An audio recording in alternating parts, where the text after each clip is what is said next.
The first time I saw my ex-wife hiding behind a display of apples, I thought she was avoiding me. By the 7th time, I knew she was waiting for something. 3 years had passed since Rachel Bennett and I signed our divorce papers. At 62, I believed I had become good at accepting what could not be repaired. Rachel was 59, careful with every word, and more observant than anyone I had ever known. During our marriage, that quality made me feel protected. Near the end, it made me feel judged. We stopped asking what the other person meant and started deciding for ourselves. That was how a quiet marriage became a quiet divorce. On a Tuesday morning, I saw her near the produce section of a grocery store, 10 miles from my home. She held an apple without looking at it and kept glancing through the front windows. When our eyes almost met, she pushed her cart into another aisle. 2 days later, I saw her at the airport while I waited for my brother. She sat near a coffee stand in a baseball cap and watched the parking garage instead of the departure board. She left without meeting anyone. The next week, she appeared near my golf course, outside my pharmacy, and across from the cemetery where I visited my parents each month. She never approached me. She always looked past me. My son Luke said I was noticing her because the divorce still occupied more space in my mind than I wanted to admit. I almost believed him. Then I saw Rachel outside the county records office, where I had worked as a title examiner for 34 years. She stood beside a gray sedan and photographed a black sport utility vehicle parked across the street. The vehicle pulled away. Rachel followed it. I wrote down the last 4 letters of its license plate before both cars disappeared. The next morning, I drove 40 miles to meet Owen Mitchell, a licensed private investigator and former detective. I told him I did not want revenge. I did not want photographs of Rachel with another man. I wanted to know whether I was imagining a pattern or standing inside one. Owen asked for my schedule and the places where I had seen her. He also asked about my former work, my late father, and the boxes I had inherited from his surveying business. I found the questions strange, but I answered them. My father had died 5 years earlier. Most of his records were stored at my lake cabin near Eagle River, and I had not opened them in years. Owen copied the plate letters from my note and promised to contact businesses near the places I had visited. 3 days later, he called before sunrise. His usual calm was gone. He had obtained security footage with permission from 2 store owners and the manager of the golf club. Rachel appeared in every recording, but she was never watching me. The same black vehicle arrived first each time and left when I did. Owen paused before giving me the answer I had hired him to find. Your ex-wife is not following you, Jack. She is following the vehicle that has been following you. A familiar face can become frightening when it appears beside a secret you do not understand. I reached the office of Owen Mitchell before 8 the next morning. He had arranged printed images across a conference table in chronological order. The black vehicle appeared near the grocery store, the airport garage, the golf club, and the county records office. In some images, Rachel watched from a distance. In others, a second person stood near a doorway or sat inside a parked truck. I recognized him before Owen said his name. Derek Moore had been my closest friend for more than 30 years. He stood beside me at my wedding, helped repair my roof after a winter storm, and stayed neutral when Rachel and I divorced. At least I had believed he stayed neutral. One photograph showed Derek entering a hardware store moments after the black vehicle arrived. Another showed him near a hotel entrance while Rachel waited across the street. At the airport, he stood on a pedestrian bridge with a camera pointed toward the parking garage. Owen warned me that still images could create false stories. I heard the warning, but suspicion had already supplied its own explanation. 2 days later, Derek invited me to lunch at the diner we had visited since our children were young. He wore the same faded baseball cap and complained that retirement was busier than work. Nothing in his voice sounded different until his phone buzzed. He read one message, placed cash beside his unfinished meal, and said he had forgotten an appointment. I waited before following him. Derek drove to a shopping plaza and parked behind a closed furniture store. Rachel arrived 5 minutes later. They stood several feet apart and spoke for less than 2 minutes. She handed him a small flash drive. He gave her another one. Neither smiled. Neither touched the other. Then they walked away in opposite directions. I watched Rachel reach her car, glance toward the far end of the lot, and stop. The black vehicle was parked beside a delivery van. Rachel took the drive Derek had given her, snapped it, and dropped the 2 pieces into separate trash containers.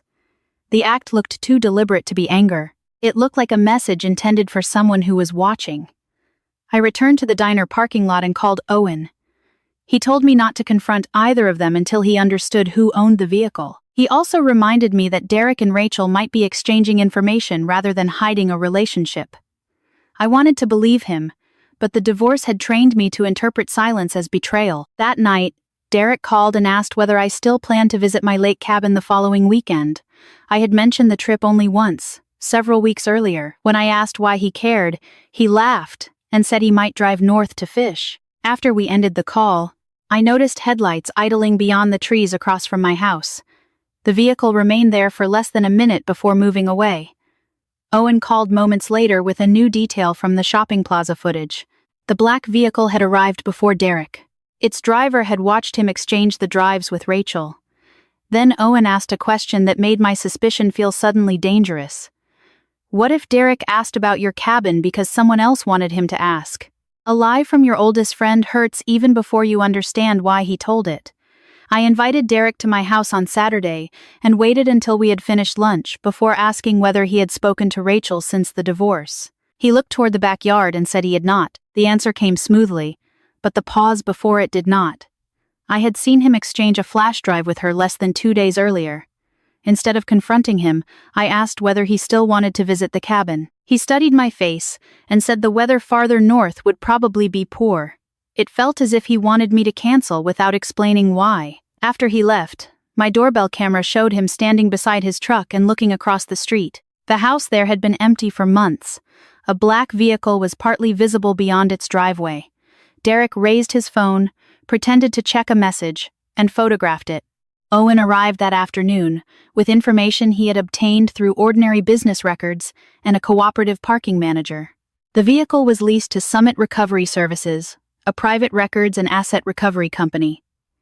Its website advertised lawful document retrieval. Its complaints told a different story. Several former clients accused the company of using aggressive surveillance and misleading requests for personal information. Owen could not identify who had hired it, but he found that one of its employees had recently requested archived maps from the county office where I once worked. The request concerned Lake Alder, a wetland property my father had surveyed more than 20 years earlier. The name meant little to me. My father had completed hundreds of surveys. Owen asked whether his original field books could still be at my cabin. I said they might be, although I had never cataloged every box. That evening, I drove to the townhouse where Rachel lived before fear could become another theory. She opened the door but did not invite me inside. I asked whether Derek was working with Summit Recovery. Her face tightened. She said Derek was not the man I needed to fear. I asked why she had followed the black vehicle and why she had destroyed the drive. Rachel looked beyond my shoulder. The color left her face. A black vehicle sat across the street with its lights off. She stepped closer and spoke quietly. Do not go to the cabin. Do not tell Derek where you are going. Most of all, do not use the old email account connected to the business owned by your father. I asked her to explain. She said she had already reported the surveillance, but each event looked harmless by itself. A parked car, a records request, a changed address. She was trying to document a connected pattern without alerting the people creating it. Before I could ask more, the vehicle pulled away. Rachel went inside and locked the door. On Monday, Owen learned that my property tax mailing address had been changed online to a post office box I did not recognize. The county clerk confirmed that someone had used correct answers to old identity questions. Nothing had been stolen, but official notices had been redirected for almost a month. I drove home and found my car unlocked. The glove compartment was open. Money and electronics remained untouched. Only one item was missing, the spare key to my lake cabin. Someone entered my house without opening the front door, and the proof was waiting inside my own memory. I called the county sheriff department near Eagle River before driving north. A deputy agreed to meet me at the cabin because the spare key had been taken and I could not confirm whether anyone was still there. Owen followed in his own car. We arrived shortly after noon. The door showed no damage, but the key turned too easily in the lock. Inside, several desk drawers stood open. Boxes from the surveying business owned by my father had been moved from a closet to the floor. Nothing valuable was missing. The deputy photographed the rooms, recorded the report, and advised me not to disturb the boxes until I could identify what belonged there. It was not a dramatic break-in, That made it more unsettling. Whoever entered knew how to leave almost everything unchanged. Owen noticed a clean rectangle in the dust on one shelf. Something about the size of a ledger had been removed or examined recently. I could not remember what had once rested there. On the drive home, I thought about the last year of my marriage. Rachel had repeatedly asked me to inventory the records left by my father after his death. I refused, because grief made every box feel like an accusation. When she worried that old client documents might carry legal obligations, I told her she was creating problems because she could not tolerate uncertainty. That was not the only reason we divorced, but it was one of the moments when I chose dismissal instead of partnership.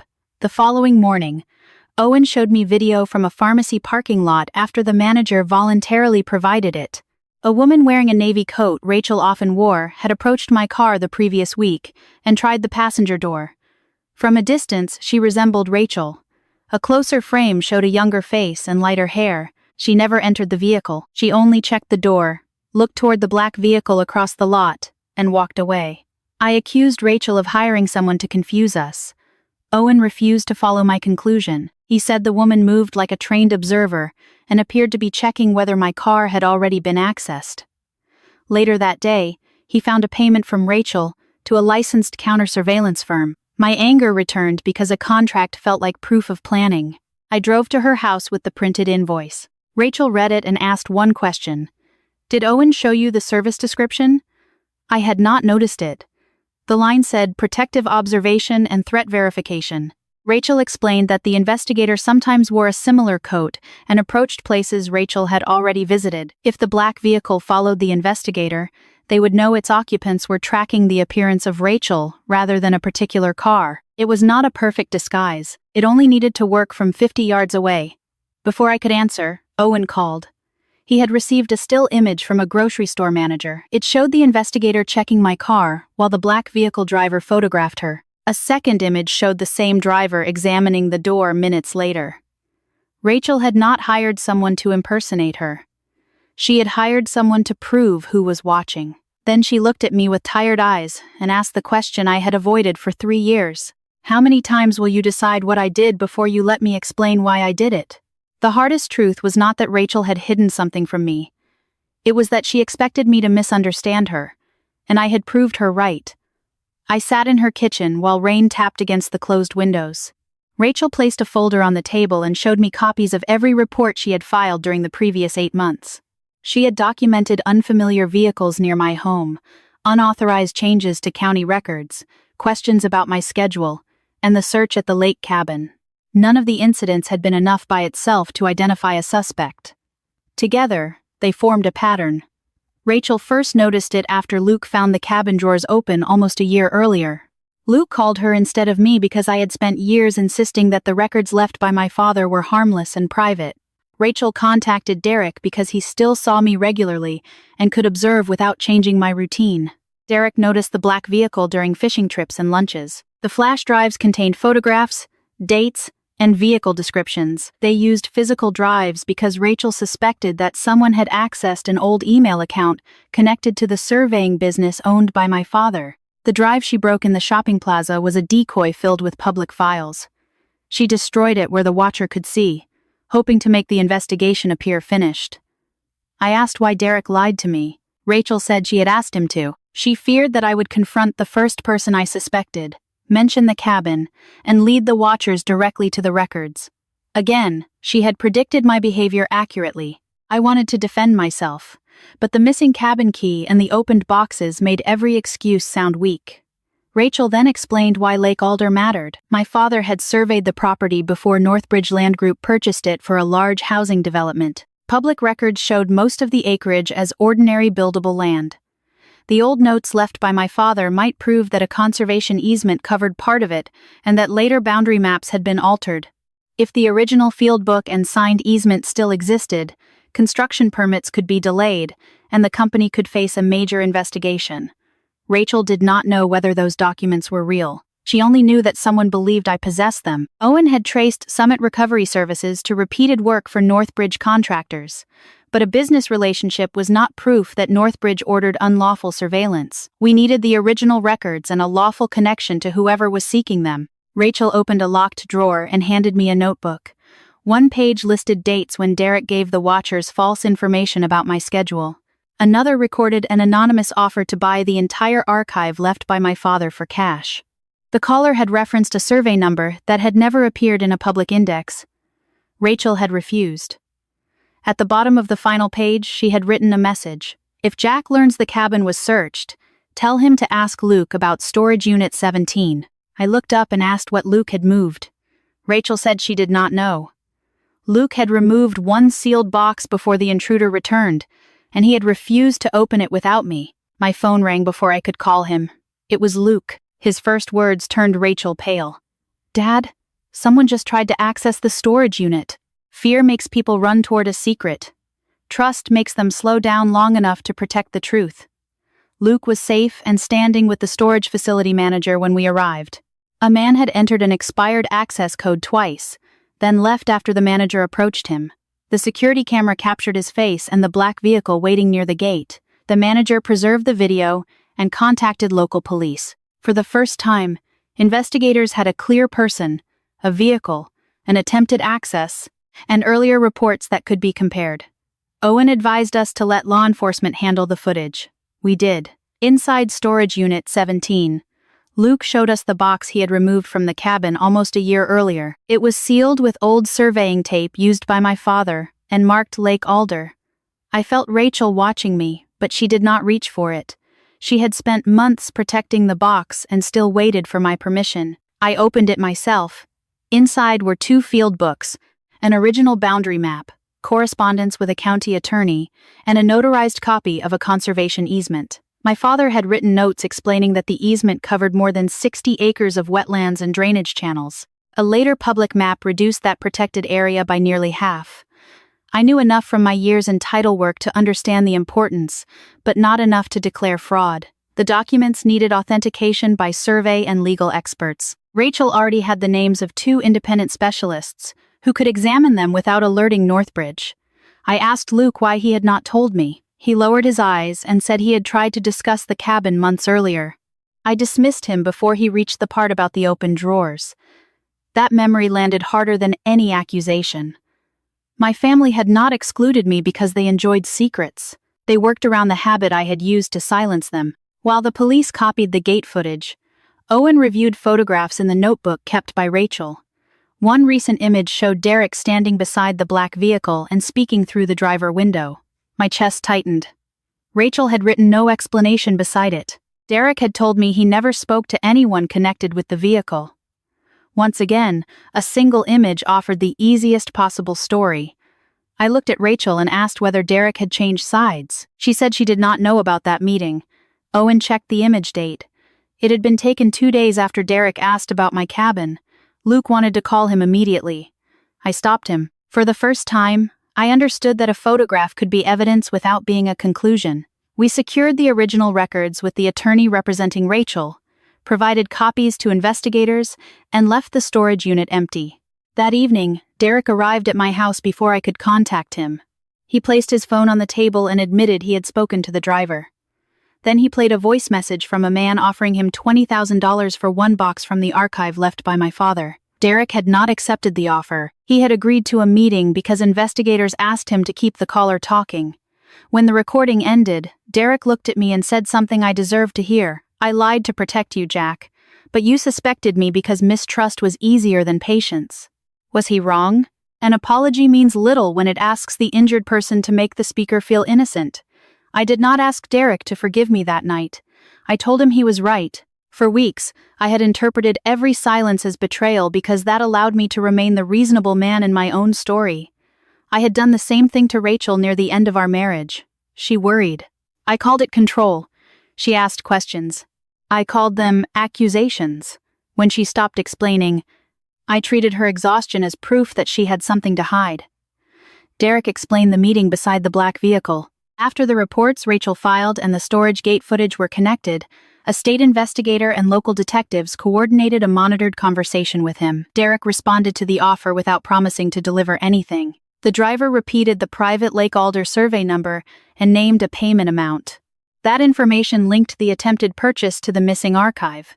Investigators still needed to determine who authorized the surveillance, but the monitored contact gave them a lawful path to seek business records.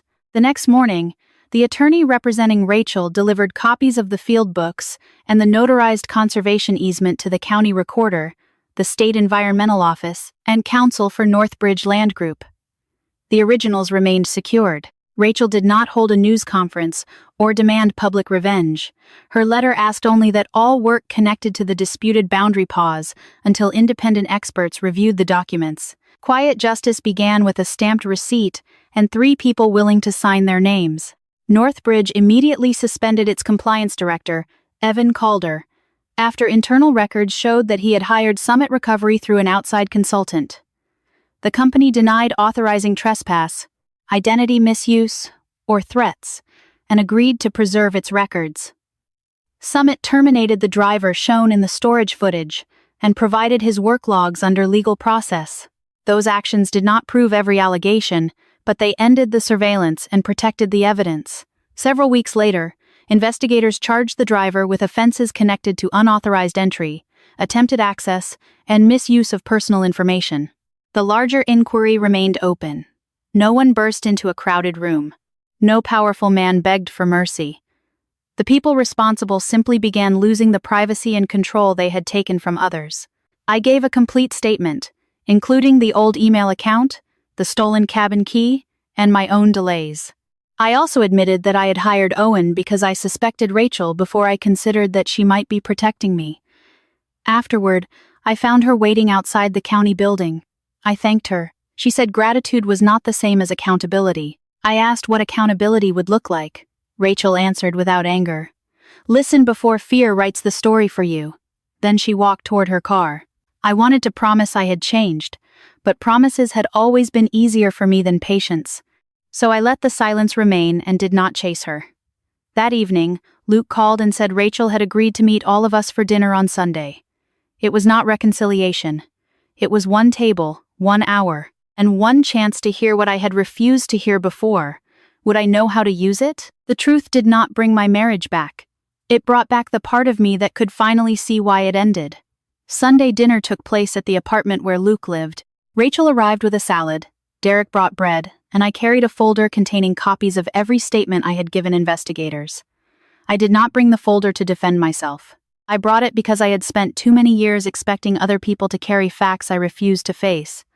Before we ate, I apologized to Luke for dismissing his concern about the cabin. I apologized to Derek for turning 1 photograph into a verdict. Then I apologized to Rachel without adding an explanation. I told her that my fear had not created the surveillance, but it had shaped the way I treated the people trying to protect me. She listened and said thank you.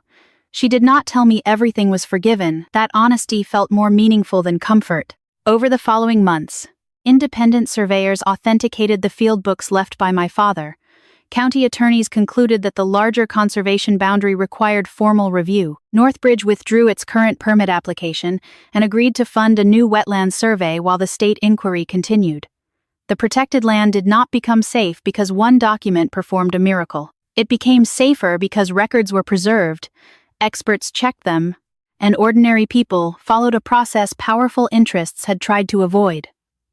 Summit Recovery lost its county vendor registration. Civil claims concerning the cabin, the changed mailing address, and the storage unit remained pending. The results were slower than the dramatic ending I once imagined, but they were real. Owen closed his investigation after providing his notes through proper legal channels. Derek and I returned to our diner. He still wore the faded cap, but I no longer mistook familiarity for proof that I understood everything he carried. Rachel and I began speaking once a week, usually about Luke or the investigation. Our conversations were careful. Sometimes they were uncomfortable. Neither of us used the truth as a shortcut back into marriage. We had loved each other once, hurt each other later, and protected each other in unequal ways after the divorce. Healing required us to name all 3 facts. 6 months after the storage unit incident, Rachel asked me to meet her at the lake cabin.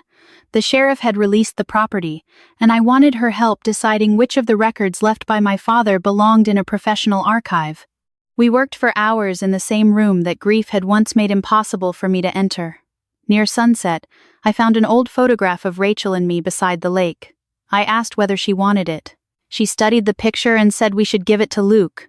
I nodded. That answer did not feel like rejection. It felt like respect for a life that belonged to our family, even if the marriage had ended. Before she left, I asked whether she believed people could earn a second chance. Rachel rested one hand on the door and looked back at me. With trust, yes, she said. With the same relationship, I do not know. In the past, uncertainty would have frightened me into demanding an answer. This time, I smiled and said I could live with not knowing yet. She returned the smile. Then she drove safely home. 1 year after I mistook protection for betrayal, the final letter arrived without ceremony. The state inquiry concluded that Evan Calder had approved deceptive efforts to obtain the archive left by my father and had concealed summit recovery work from the legal department at Northbridge.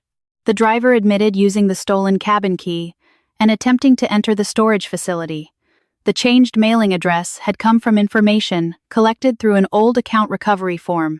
Calder faced charges and civil claims that would be decided by the courts. Northbridge entered a settlement overseen by the county, funded restoration work, and abandoned construction on the disputed wetlands. The result was not perfect justice. No ruling could return the months Rachel spent checking mirrors, or the nights Luke worried that telling me the truth would make everything worse.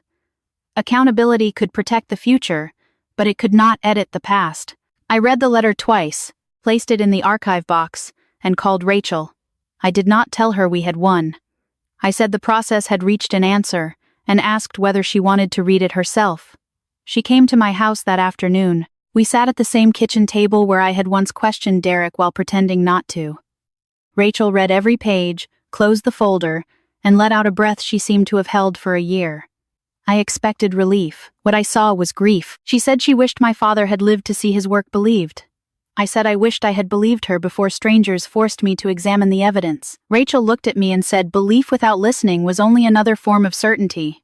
I understood. During the months after our dinner at the apartment where Luke lived, I had attended counseling, repaired my relationship with my son, and learned to ask questions without using them as traps.